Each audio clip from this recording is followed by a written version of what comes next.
গল্পের নাম ছবির ভিতর সেই মুখ। লেখক দেবরাজ ভট্টাচার্য। নবীন চিত্রগ্রাহক অর্ণব শহরের নামী একটি মিডিয়া হাউসের সঙ্গে কাজ করত। ফটোগ্রাফিতে তার আগ্রহ ছিল ঠিক ছোটবেলার ছবি আঁকার মতোই। পুরনো পরিত্যক্ত স্থান, যেখানে ইতিহাস আর নিঃশব্দতা একসঙ্গে মিশে থাকে, তার ক্যামেরার লেন্সে জীবন্ত হয়ে উঠত। অর্ণব কুসংস্কারে বিশ্বাস করত না। ভূত প্রেত আত্মা এসবকে সে বলত লোকের বানানো গল্প। একদিন সে সুনন নদীর ধারে এক পুরনো জমিদার বাড়ির কথা, চৌধুরী বাড়ি নামে পরিচিত, বহু বছর ধরে ফাঁকা পড়ে আছে। স্থানীয়দের মধ্যে গুজব ছিল ওই বাড়িতে কেউ থাকে, কিন্তু সেটা মানুষ নয়। কেউ বলে রাতে বাড়ির জানালায় একটা সাদা শাড়ি পরা মেয়েকে দাঁড়িয়ে থাকতে দেখা যায়। কেউ আবার কসম খেয়ে বলেছে তারা রাতের বেলা বাঁশবাগানের দিক থেকে ভেসে আসা কান্নার আওয়াজ শুনেছে। অর্ণব এসব গুজবে পাত্তা না দিয়ে তার ক্যামেরা আর ট্রাইপড হাতে এক সকালে পৌঁছে গেল সেই জমিদার বাড়িতে। বাড়িটি ছিল ধ্বংসপ্রায়, মোটা মোটা ফাটল ধরা দেওয়াল, মাকড়সার জাল ঢাকা জানালা, ছাদে ঝুলে থাকা এক পুরনো দোলনা বাতি। কিন্তু এই সবই তার লেন্সের জন্য আদর্শ উপাদান।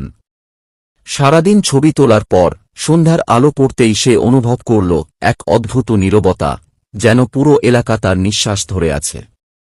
গ্রামের এক বৃদ্ধ লোক তাকে সাবধান করে বলেছিলেন, ছেলে, ওখানে রাত কাটাবি না। কৃষ্ণপ্রিয়ার কান্না আজও গুমরে ওঠে ওই বাড়ির দেওয়ালে।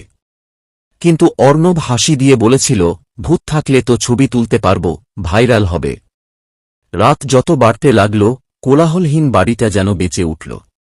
হঠাৎ একটা বন্ধ দরজা শব্দ না করে খুলে গেল। ট্রাইপড নিজে নিজে নড়ে উঠল।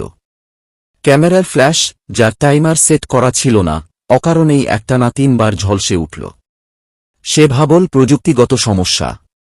ঠিক তখনই বাড়ির এক কোণে রাখা একটা পুরনো আয়নায় চোখ পড়ল তার। সে থমকে গেল। আয়নার ভেতর দাঁড়িয়েছিল একটা সাদা শাড়ি পরা মেয়ে। মুখটা তার সুন্দর, কিন্তু চোখ দুটো যেন শত শত বছরের কান্নায় ভিজে আছে। ঠোঁটে একটুখানি হাসি, কিন্তু তাতে ছিল এক অদ্ভুত দুঃখের ছায়া। অর্ণব ঘুরে দাঁড়াল, কিন্তু পিছনে কেউ নেই। আবার আয়নার দিকে তাকাতেই সে দেখতে পেল মেয়েটি এবার যেন তাকে ডাকছে, চোখে একরাশ আকুতি। ভয় আর কৌতূহলের সংমিশ্রণে অর্ণব এগিয়ে গেল। একটা সিঁড়ি ধরে উঠে পরল দোতলায়, আরেক পুরনো কাঠের আলমারিতে খুঁজে পেল একটা ডায়েরি। তার পাতাগুলো বিবর্ণ, কিন্তু লেখা ছিল স্পষ্ট। সেই ডায়েরিতে ছিল কৃষ্ণপ্রিয়া নামের এক মেয়ের কথা।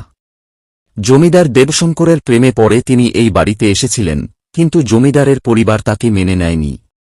এক রাতে তাকে ঘর থেকে বের করে দেওয়া হয়। লজ্জা, অপমান আর ভগ্ন হৃদয় নিয়ে সে নদীতে ঝাঁপ দিয়ে আত্মহত্যা করে। কিন্তু মরে গিয়েও সে এই বাড়ি ছাড়েনি।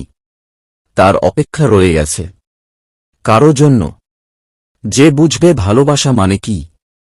ডায়েরির শেষ পাতায় লেখা ছিল, যদি কেউ সত্যি ভালোবাসা বোঝে, সে আমার কান্না শুনবে, আর আমি তার ছবি হয়ে থাকব তার প্রতিটি ফ্রেমে।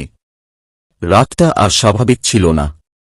অর্ণব অনুভব করল কারা যেন তার পেছনে হাঁটছে, বাতাসে যেন কারো ফিসফিসানি।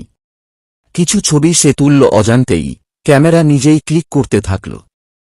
হঠাৎ একটা দৃশ্য, দরজার পাশে দাঁড়িয়ে সেই মেয়েটি, চোখে অশ্রু, হাতে ডায়েরি। এরপর পরদিন সকালে স্থানীয়রা দেখতে পেল চৌধুরী বাড়ির দরজাগুলো খোলা, ক্যামেরা পড়ে আছে মেঝেতে। কিন্তু অর্ণব নেই। ঘরের ভেতর কেউ নেই। পুলিশ এল, খোঁজ হল, কিন্তু কিছুই পাওয়া গেল না। শুধু তার ক্যামেরার মধ্যে থাকা 100রও বেশি ছবি, প্রতিটিতে সেই মেয়েটির মুখ, একটুখানি হাসি, আর গভীর বিষণ্ণতা।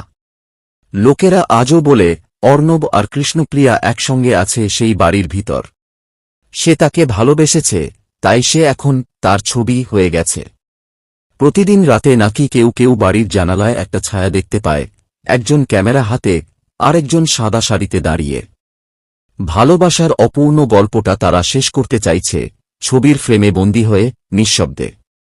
শেষ কথিত আছে, যদি সেই ছবিগুলোর দিকে দীর্ঘক্ষণ তাকিয়ে থাকো, মেয়েটি একটুখানি হাসবে। তোমার জন্যেও।